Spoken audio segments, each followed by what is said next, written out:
नमस्कार, आप देख रहे हैं वॉइस ऑफ फरीदाबाद। मैं हूं आप सभी के साथ दीपिका। कुछ समय पहले इतनी तेज आंधी चली कि पूरे ही शहर में आफत मच गई। यहाँ पर ओल्ड फरीदाबाद के गड़ी मोहल्ले में इस समय पे मौजूद हूँ, जहां से खबर आई कि एक 25 वर्षीय युवक की शीशा गिरने से उसी समय पे मौत हो गई। बताया जा रहा है कि जो ऊपर जो थर्ड फ्लोर आपको दिख रहा है, वहां पर एक इसी दोनों फ्लोरों की तरह शीशे लगे हुए थे और वो शीशा यहाँ पर खड़े कवीश नाम के व्यक्ति पर गिर गए, जिसकी उम्र तकरीबन 25 साल बताई जा रही है।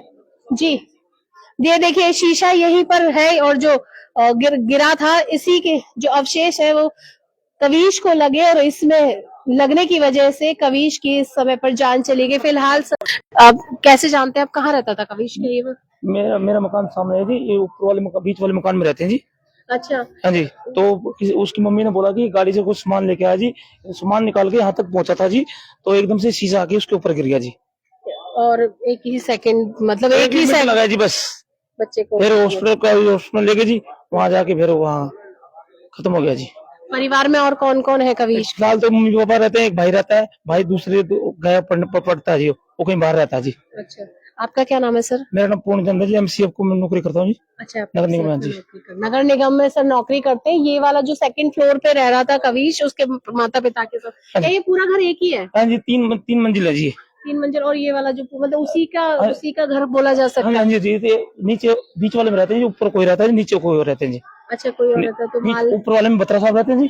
जी जी जी, बिल्कुल पूछते हैं बत्रा साहब जी से। जी, बत्रा साहब रहते हैं जी। अच्छा। हाँ जी। अभी इतनी तेज आंधी में वो नीचे किस लिए भेजा गया उसको? तो उसकी मम्मी ने उनकी गाड़ी खड़ी है, गाड़ी में सामान लेने के लिए आया था।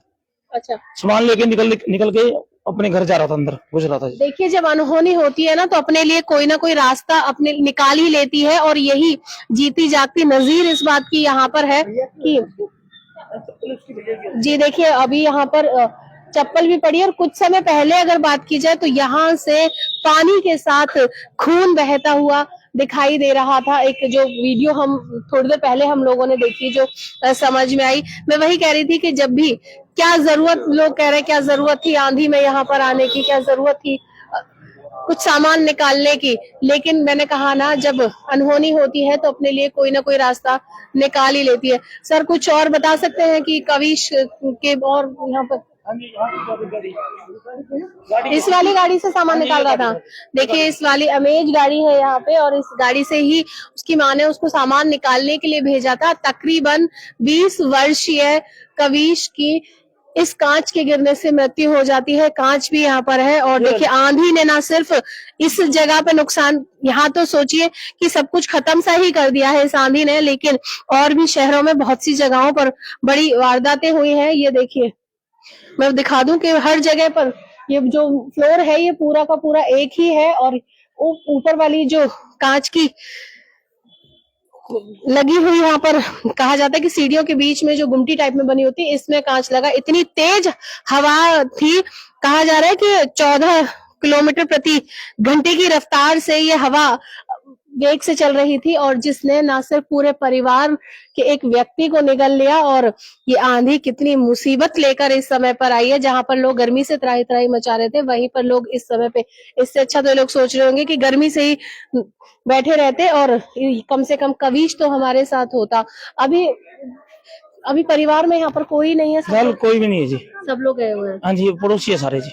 अभी देखिए सभी जी अभी हॉस्पिटल में गए, तो अभी हॉस्पिटल में सब लोग गए। देखिए मैं बताऊं कि ये सभी वो पड़ोसी हैं, चिंतित हैं, परेशान दिखाई दे रहे हैं, और कहा जा रहा है कि 12th क्लास पास करी है कवीश ने, और अभी कुछ समय बाद वो ऑपरेशन कॉलेज जाने वाला था। लगातार लोग एक दूसरे को सलाह भी दे रहे हैं कि अपने छज्जे सही करवाएं, यदि किसी तरह की कोई इमारत जो कमजोर हो गई है उसको ठीक करा लीजिए, अगर किसी मरम्मत की किसी बिल्डिंग में जरूरत है तो उसको ठीक करा लीजिए। यहाँ पर इतने सारे लोग हैं, सभी इस बात को देख रहे हैं, लोग जानने की कोशिश कर रहे हैं। आपने देखा था उस समय पे क्या हुआ था? अभी अभी आए हो?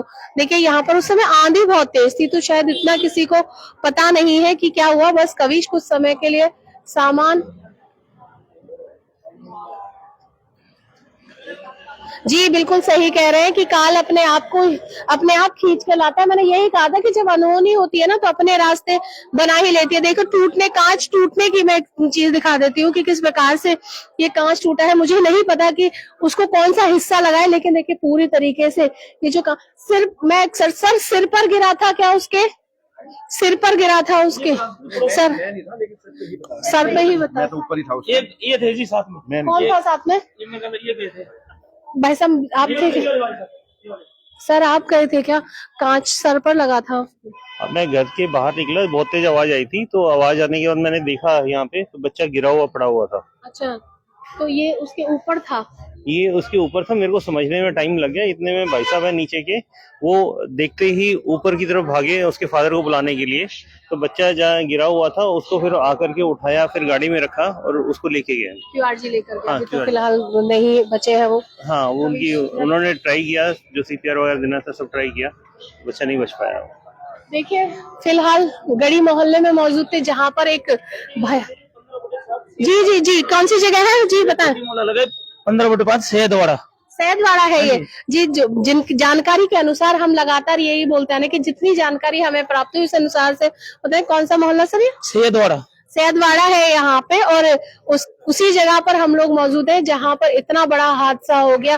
थोड़ी सी आंधी ने पूरे कविश का जीवन निगल लिया अपने अंदर। और मैंने जो कहा था कि थोड़ी देर पहले यहाँ पे खून पानी के साथ बह रहा था। सोचिए उस माँ बाप पर क्या बीत रही होगी, उस परिवार पर इस समय पर क्या बीत रही होगी। ना सिर्फ परिवार बल्कि जो पड़ोसी हैं उनके भी आंखों में आंसू हैं, उनके भी चेहरे पर उदासी सिर्फ इसलिए है क्योंकि देखिए इतना बड़ा हादसा उनके साथ हो जाए। सिर्फ अगर कविश गाड़ी से कुछ सामान लेने नहीं आया होता तो आज हमारे बीच में यहाँ पर जिंदा होता। तीसरी मंजिल जो सामने आपको दिख रही है यही कविश के लिए इस समय काल का गाल बन गई। और देखिए उसमें कविश को निकल गई है। छोटी सी लापरवाही। फिर भी लगातार वॉइस ऑफ फरीदाबाद के माध्यम से यदि कोई देख रहा है तो उन सब लोगों से अपील है कि अगर आपके घर में किसी भी तरह की कोई मरम्मत कराने की जरूरत है, किसी बिल्डिंग को थोड़ा बहुत भी ठीक कराने की जरूरत है, कृपया कराएं, क्योंकि मौसम का किसी भी समय पर कोई भी भरोसा नहीं हो सकता। लगातार लोग परेशान दुखी यहाँ पर नजर आ रहे हैं। जी फिलहाल अभी कविश हम लोगों के बीच में नहीं है, लेकिन देखिए पूरा मोहल्ला इस समय पर इस शोक में डूब गया है। आपने देखा था उस समय पे कुछ भी? जी फिलहाल इस खबर में बस इतना ही। ऐसे ही और बड़ी खबरों के लिए जुड़े रहिए मेरे साथ और देखते रहिए वॉइस ऑफ फरीदाबाद।